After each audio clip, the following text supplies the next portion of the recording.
Hello friends, welcome to विज्ञान तक। Friends, यह क्लास 11th के बायोलॉजी का क्लास चल रहा है।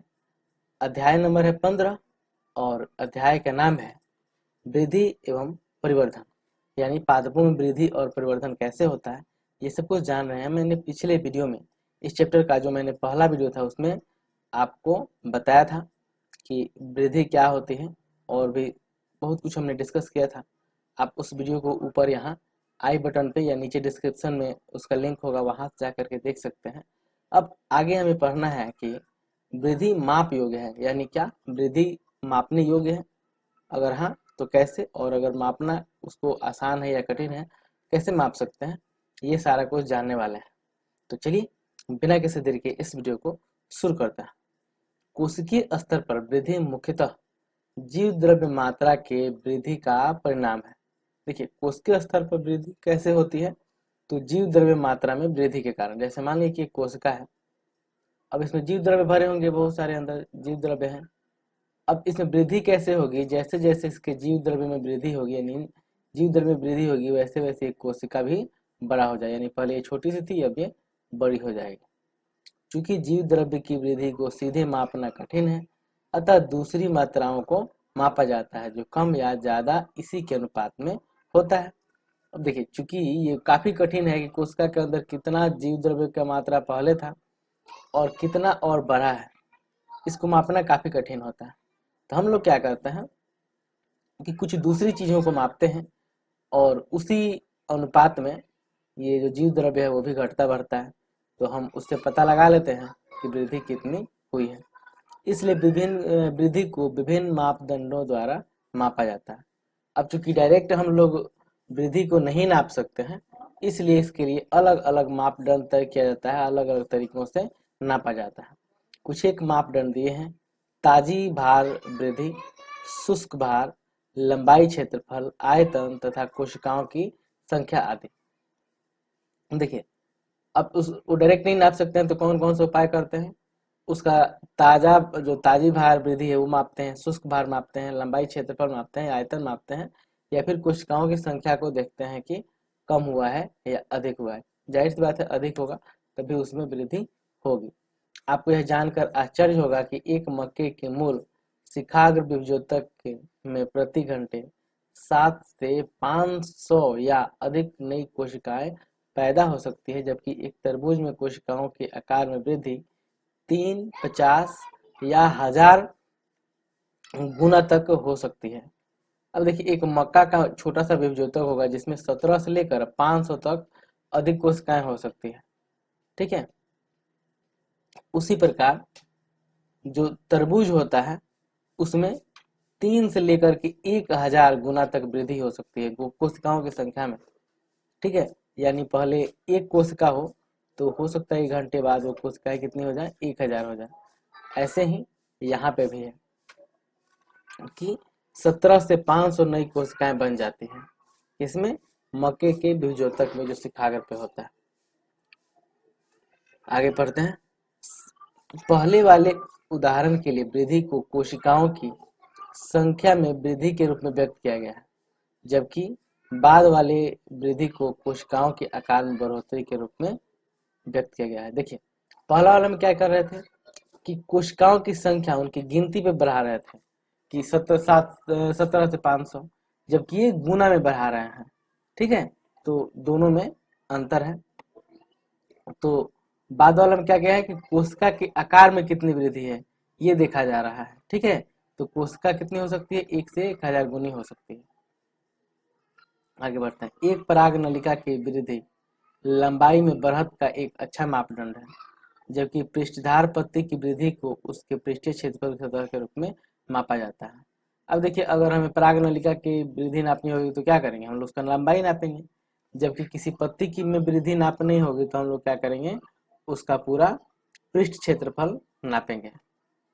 ठीक है, अगला है वृद्धि के चरण, यानी वृद्धि के कौन कौन से चरण होते हैं, किन चरणों से होकर के वृद्धि होती है।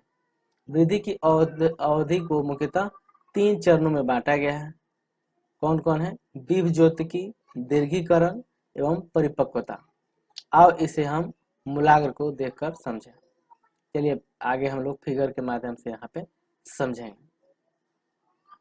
विभज्योतिकीय चरण में कोशिकाएं मूल शिखाग्र तथा प्रोध शिखाग्र दोनों से लगातार विभाजित होती है। इन क्षेत्रों की कोशिकाएं जीव द्रव्य से भरपूर होती हैं और व्यापक संलक्ष्य केंद्रों को अधिकृत किए होती हैं। उनकी कोशिका भेद प्राथमिक पतली और प्रचुर जीव द्रव्य तंतु संयोजन के साथ सेलुलाजिक होती है। देखिए जिनमें क्या होता है कि विभज्योतिकीय चरण है, जैसे 3 चरण में वृद्धि होती है ना, विभज्योतिकीय है, दीर्घीकरण है और परिपक्वता है। विभज्योतिकीय में क्या होता है, जो विभज्योतिकीय स्टेज में होता है तो कोशिकाओं के अंदर पूरा जीव द्रव्य भरा रहता है, साथ ही उनकी कोशिका भित्ति पतली होती है। ठीक है, विभज्योतक क्षेत्र के समीपस्थ कोशिका दीर्घीकरण के चरण का प्रतिनिधित्व करता है। इस चरण में कोशिकाओं का बढ़ा हुआ रसदानी भवन, कोशिका विशालीकरण एवं नौ कोशिका भित्ति निक्षेपण आदि विशिष्टताएं होती है। पुनः शिखाग्र से आगे अर्थात दीर्घीकरण से अधिक समीपस्थ अक्ष का वह भाग स्थित होता है जो कि परिपक्वता के चरण में जा रहा होता है। अब देखिए यहाँ से आगे आप इसको फिगर में समझ में आएगा। इस फिगर को ध्यान से देखिए, यहाँ पे ये एक कोशिका है जिसमें क्या हो रहा है, दीर्घीकरण हो रहा है। यानी ये वास्तव में कोशिकाएं इसमें कई सारी है, ये एक मूल है, मूल का शिखाग्र है, आगे वाला हिस्सा है जिसमें अनेक सारी कोशिकाएं हैं। इनमें दीर्घीकरण हो रहा है। देखिए कैसे, जो यहाँ पे आगे की तरफ है दीर्घीकरण वाला क्षेत्र में, यहाँ पे देखिए सबसे ज्यादा वृद्धि होता है, यानी इधर यहाँ पे सबसे ज्यादा वृद्धि होता है, इससे कम इधर होगा, इससे ऐसे ही ऊपर होते जाएगा।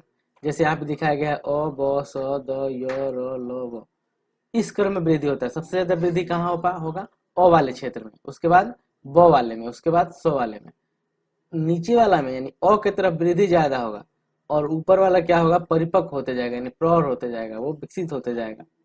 और जैसे जैसे वो प्रौढ़ होगा वो स्थिर हो जाएगा। जबकि जो नया वाला है यहाँ आगे की हिस्सा में, उसमें क्या होगा, दीर्घीकरण होगा और इस तरह से उसमें वृद्धि होगी। आगे है वृद्धि दर, यानी वृद्धि दर क्या होता है, तो देखिए समय की प्रति इकाई के दौरान बढ़ी हुई वृद्धि को वृद्धि दर कहा जाता है। ठीक है, यानी इकाई समय में जितनी वृद्धि होती है उसे वृद्धि दर कहेंगे। अतः वृद्धि की दर को गणितीय ढंग से व्यक्त किया जा सकता है। एक जीव या उसके अंग कई तरीकों से अधिक कोशिकाएं पैदा कर सकते हैं। अब देखिए कोई एक जीव है, वो कई तरह से अधिक कोशिकाएं विकसित कर सकता है। जैसे देखिए यहाँ पे एक ज्यामितिक है, इसमें क्या करता है, एक जीव है जिसकी कोशिका है वो विभाजित, दो यहाँ पे कोशिकाएं हैं, दो विभाजित होकर के 4 बना लेंगे, 4 विभाजित होकर 8, 8 विभाजित होंगे तो 16 और 16 विभाजित होंगे तो 32 बना लेंगे। इसको क्या कहते हैं, ज्यामितिक वृद्धि। ऐसे ही अंकगणितीय वृद्धि है, इसमें देखिए एक कोशिका है जिसका विभाजन होगा और इसमें से जो पहला वाला है वो प्रौढ़ अवस्था में चल जाएगा। वैसे ही ये जो नया वाला है अब इसका विभाजन होगा तो 1 से 2 कोशिकाएं बनी, 2 से 3 बनेगी, 3 से 4 बनेगी, 4 से 5, यानी हमेशा क्या होगा, जो नया वाला है यही विभाजित होते जाएगा, ये विभाजित होगा, फिर अब इस बार ये विभाजित होगा, उसके बाद ये विभाजित हो जाएगा और ये जो पिछली कोशिकाएं हैं ये स्थिर होती जाती है, यानी परिपक्व होती जाती है। ठीक है, आगे चलिए और बढ़ते हैं। देखिए वृद्धि दर अंकगणितीय या ज्यामितीय समाधान हो सकती है, यानी जो वृद्धि दर है वो अंकगणितीय भी हो सकती है और ज्यामितीय भी हो सकती है। मैंने अभी आपको ऊपर दिखाया कि ज्यामितीय वृद्धि कैसे होती है और अंकगणितीय वृद्धि कैसे होती है। अंकगणितीय वृद्धि में समसूत्री विभाजन के बाद केवल एक पुत्री कोशिकाएं लगातार विभाजित होती रहती है, जो तो जबकि दूसरी विभेदित व परिपक्व होती रहती है। जैसे उसमें मैंने आपको बताया था, एक मान लीजिए कोशिका है तो क्या होगा, इसमें से विभाजन हो जाएगा, ऐसे यहाँ दिखाते हैं, और 2 कोशिकाएं बन जाएंगी, एक ये और एक ये प्रौढ़ अवस्था में चले जाएंगे, यानी परिपक्व हो जाएंगे। अगला बार केवल ये विभाजित होगा, तब कितने कोशिका बन जाएंगे, ये तो पहले वाला जो था वो तो ऐसा ही रह जाएगा और ये विभाजित होकर के 2 बना लेगा। ठीक है, तब कितने कोशिका हो जाएगी, 3। अब इस बार ये वाला स्थिर हो जाएगा, ये विभाजित नहीं होगा, अब ये कोशिका विभाजित होगी और ये कोशिका विभाजित होगी, तो ऐसे ही हो जाएगा, 1 2 3 स्थिर हो जाएगा और तीसरा विभाजित होकर के यहाँ पे 4 कोशिका वाला बन जाएगा। अब ये तीनों विभाजित नहीं होंगे, अब ये विभाजित होगा। इस तरह से होता है, जिसे हम लोग अंकगणितीय वृद्धि कहते हैं। अंकगणितीय वृद्धि एक सरलतम अभिव्यक्ति है जिसे हम निश्चित दर पर दीर्घीकृत होते हुए मूल को देख सकते हैं। चित्र 5.5 को देखें, जिसमें अंक की लंबाई तथा समय के वृद्धि विरुद्ध अलिखित की गई है, जिसके फलस्वरूप रेखीय वक्र बन गया है, रेखीय वक्र पाया गया है। इसे हम गणितीय रूप में इस प्रकार लिख सकते हैं। अब देखिए, इधर समय को दिखाया गया है और इधर पादप की ऊंचाई को दिखाया गया है। तो ये है अंकगणितीय वृद्धि, इस तरह से हमें दिखाई देती है। ठीक है, इसको फॉर्मूला द्वारा ऐसे भी दिखा सकते हैं, L T equal to L O या L zero plus R T, जहाँ पे एल टी क्या है, टाइम टी के समय में लंबाई, और एल ओ क्या है यानी एल जीरो क्या है, तो टाइम शून्य के समय लंबाई, और आर यानी वृद्धि दर, वृद्धि दर वो माननीय रूप से वृद्धि दर है, यानी जिसे हम कहेंगे वृद्धि दर दीर्घीकरण प्रति इकाई। ठीक है, अब आगे ज्यामितियों को समझ लेते हैं। अब आइए, अब ज्यामितीय वृद्धि को क्या होती है। हालांकि अधिकतर प्राणियों में प्रारंभिक वृद्धि धीमी होती है और इसके तीव्र गति से एक चरघातांकी दर में में बढ़ती है। यहाँ पर दो संतति कोशिकाएं एक समसूत्री कोशिका के विभाजन का अनुकरण करती है तथा विभाजित होने पर लगातार ऐसा करते रहने की काबिलियत बनाए रखती है। उससे मैंने जो यहाँ पे आपको बताया कि एक कोशिका है, इसमें विभाजन होगा तो क्या हो जाएगा, दो कोशिकाएं बन जाएंगी। ठीक है, फिर इसमें विभाजन होगा तो 2 से 4 कोशिकाएं बन जाएंगी, फिर इसमें विभाजन होगा तो 4 से 8 बन जाएंगी, क्योंकि इससे 2, इससे 2, इससे 2 और इससे 2, इस तरह से विभाजन होता है, जैसा कि मैंने आपको यहाँ पे इस फिगर में दिखाया था। यह है ज्यामितीय वृद्धि। कैसे, यहाँ 2 से 4 हो गया, 4 से 8 हो गया, ऐसे ही ये 1 से 2 हुआ होगा। ठीक है, तो इस तरह से वो वृद्धि होते जाता है, इसे ज्यामितीय वृद्धि कहते हैं। और ज्यामितीय वृद्धि का ग्राफ बनेगा तो इस तरह से बनेगा, और उसको मैथ के फॉर्मूला द्वारा दिखा सकते हैं। कैसे दिखा सकते हैं, W1 equal to W0 ERT, जिसमें W1 क्या है, अंतिम आकार, वो भार, ऊंचाई या संख्या के आदि हो सकता है। W0 क्या है, प्रथम आकार प्राथमिक समय में। R है वृद्धि दर, T है समय में वृद्धि, और E है स्वाभाविक लघु गाणिक का आधार। तो ये दो वृद्धियां हैं जो मैंने आपको दिखाया। यहाँ पे भी देखिए, निरपेक्ष और सापेक्ष वृद्धि देखिए, इसको थोड़ा समय पहले यहाँ पे आपको बताता हूँ, तो फिर इस फिगर को समझाता हूँ। देखिए, जीवित प्रणाली की वृद्धि के बीच मात्रात्मक तुलना भी दो तरीकों से की जा सकती है। पहला, मापन और प्रति यूनिट टाइम की कुल वृद्धि की तुलना, जिससे परम वृद्धि दर कहते हैं। दूसरा, दी गई प्रणाली की प्रति यूनिट समय पर वृद्धि को सामान्य आधार पर प्रकट करना।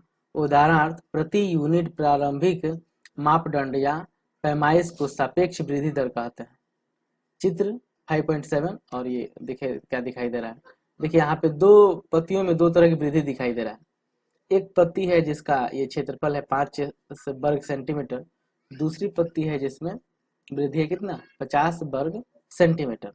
इसमें वृद्धि होती है तो कितना हो गया ये, अब ये वृद्धि वाला क्षेत्र दिखा रहा है, वृद्धि हुआ तो ये कितना हो गया, ये हो गया 10 सेंटीमीटर। ये 50 से कितना हो गया, 55 सेंटीमीटर। तो देखिए, दोनों में समान वृद्धि हुआ। इसमें भी कितनी वृद्धि हुई, 5 सेंटीमीटर, और इसमें भी कितनी वृद्धि हुई, 5 सेंटीमीटर। यानी इसी को हम लोग क्या कहते हैं, सापेक्ष वृद्धि।